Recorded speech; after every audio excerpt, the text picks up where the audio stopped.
तो दोस्तों आज का जो टॉपिक है ये बड़ा ही कमाल का होने वाला है, क्योंकि आज इस टॉपिक में हम लोग कुछ ऐसे सेंटेंसेस डिस्कस करने वाले हैं जो बहुत ही ज्यादा यूजफुल है और बहुत ही ज्यादा हम लोग उसे यूज करते हैं अपनी डेली लाइफ में।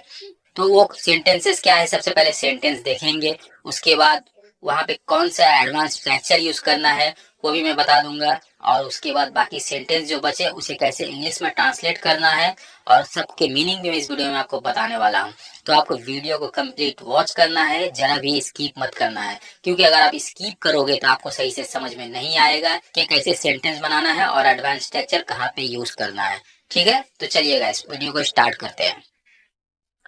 तो सबसे पहले सेंटेंसेस जान लेते हैं, कौन कौन सा सेंटेंसेस हम लोग इस वीडियो में सीखने वाले हैं।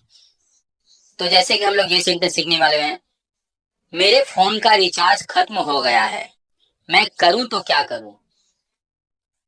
मेरा दोस्त मुझसे रूठा हुआ है, मैं करूं तो क्या करूं।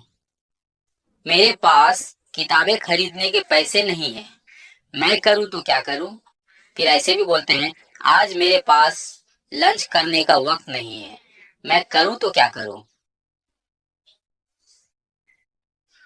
तो ये जो सेंटेंसेस है इसे इंग्लिश में बनाना है, और इसे इंग्लिश में कैसे बनाएंगे, कैसे ट्रांसलेट करेंगे।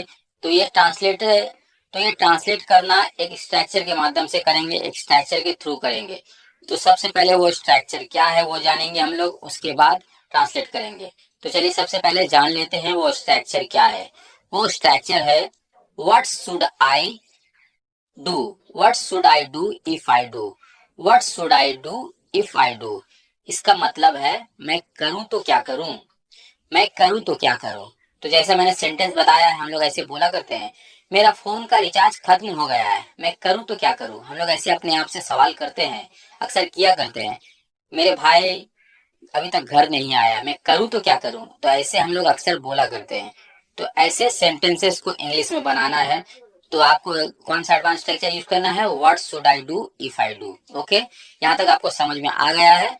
तो चलिए अब सेंटेंसेस बनाना सीख लेते हैं। तो पहला सेंटेंस है, मेरे फोन का रिचार्ज खत्म हो गया है, मैं करूं तो क्या करूं। तो इसे कैसे बनाएंगे इंग्लिश में। तो आपको क्या यूज करना है, मैं करूं तो क्या करूं, जब भी किसी सेंटेंस में आए वहां पे आपको क्या यूज करना है, वहां पे आपको यूज करना है what should I do if I do. इतना आपको याद में रखना है, इसे आपको अच्छे से याद कर लेना है, क्योंकि अगर आप इसे भूल जाओगे तब ऐसे सेंटेंसेस बना नहीं पाओगे। और अगर इसे आप अपने कॉन्शियस माइंड में डाल लेते हो तो इस तरह के लाखों सेंटेंस आप आराम से बना पाओगे, कोई प्रॉब्लम आपको नहीं होगी। तो चलिए ट्रांसलेट कर लेते हैं।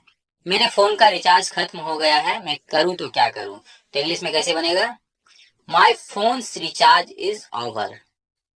क्या कहा मैंने, my phone recharge is over, मेरे फोन का रिचार्ज खत्म हो गया है, मैं करूं तो क्या करूं। तो कैसे बोलना है, what should I do if I do, what should I do if I do, my phone recharge is over, what should I do if I do. Clear, I think आपको समझ में आ गया है। तो चलिए अगला एग्जाम्पल देखकर और अच्छे से समझ लेते हैं। मेरा दोस्त मुझसे रूठा हुआ है, मैं करूं तो क्या करूं। मेरा दोस्त मुझसे रूठा हुआ है, मैं करूं तो क्या करूं। तो इसे इंग्लिश में कैसे बनाना है, बिल्कुल इजी है गाइस, आपको वीडियो सिर्फ देखते जाना है, आपको पूरी इन्फॉर्मेशन मिल जाएगी कैसे सेंटेंस बनेगा। तो देखिए सीख लेते हैं। My friend is angry with me, my friend is angry with me. Angry मतलब रूठना, एंग्री मतलब रूठना या गुस्सा होना। समझ में आ रहा है guys, clear. My friend is angry with me, मेरा दोस्त मुझसे रूठा हुआ है, मैं करूं तो क्या करूं। क्या बोलना है, what should I do if I do, what should I do if I do, my friend is angry with me, what should I do if I do। Clear, चलिए इसके बाद वाला एग्जाम्पल वो भी देख लेते हैं क्या बनेगा, कैसे सेंटेंस बनेगा। मेरे पास किताबें खरीदने के पैसे नहीं है, मैं करूं तो क्या करूं। यहाँ पे भी देखिए इस सेंटेंस को भी बहुत ही इजी प्रोसेस में बनाऊंगा, मैं दिखाऊंगा। मेरे पास किताबें खरीदने के पैसे नहीं है, I don't have money to buy, I don't have money to buy मतलब मेरे पास पैसे नहीं है। मनी मतलब पैसे, आप सभी जानते हैं। और आई डोंट हैव मतलब मेरे पास नहीं है। टू बाय मतलब खरीदने के लिए, मेरे पास खरीदने के लिए पैसे नहीं है, मैं करूं तो क्या करूं।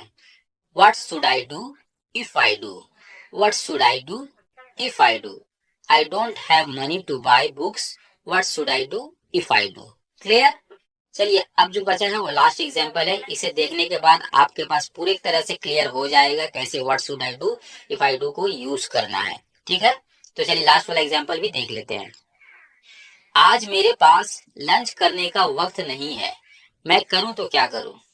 अब इसे इंग्लिश में कैसे बनाएंगे, ये भी तो गाइस बिल्कुल इजी प्रोसेस है, आपको बिल्कुल ध्यान से देखना है। देखिए, आई don't have time for lunch today, I don't have time for lunch today. उसके बाद क्या है, मैं करूं तो क्या करूं, what should I do if I do, what should I do if I do. तो आपको अच्छे से समझ में आ रहा है, जो स्ट्रक्चर है उसे अब मैंने यहाँ पे ब्लू कलर पे लिख रखा है आपको सही से समझ में आने के लिए। आई थिंक आपको सब कुछ अच्छे से समझ में आ रहा होगा, और अगर आपको नहीं समझ में आ रहा तो आप मुझे कमेंट करना, मैं आपको समझाने की कोशिश करूंगा। और दूसरी बात गाइस, यहाँ पे जो मैंने स्ट्रक्चर बताए हैं उसके जरिए जितने भी सेंटेंस मैंने बना के दिखाया है, तो आपको क्या करना है, आपको कमेंट बॉक्स में ऐसे एक सेंटेंस मुझे बना के लिख के देना है। मैं देखूंगा कि आपने क्या सीखा है, अगर आपका रॉन्ग होगा तो मैं उसे ठीक कर दूंगा, मैं रिप्लाई देने की पूरी कोशिश करूंगा, अगर रॉन्ग रहा मैं उसे करेक्ट कर दूंगा। ओके गाइस, तो गाइस मिलते हैं किसी और नए से स्ट्रक्चर के साथ, तब तक के लिए अलविदा।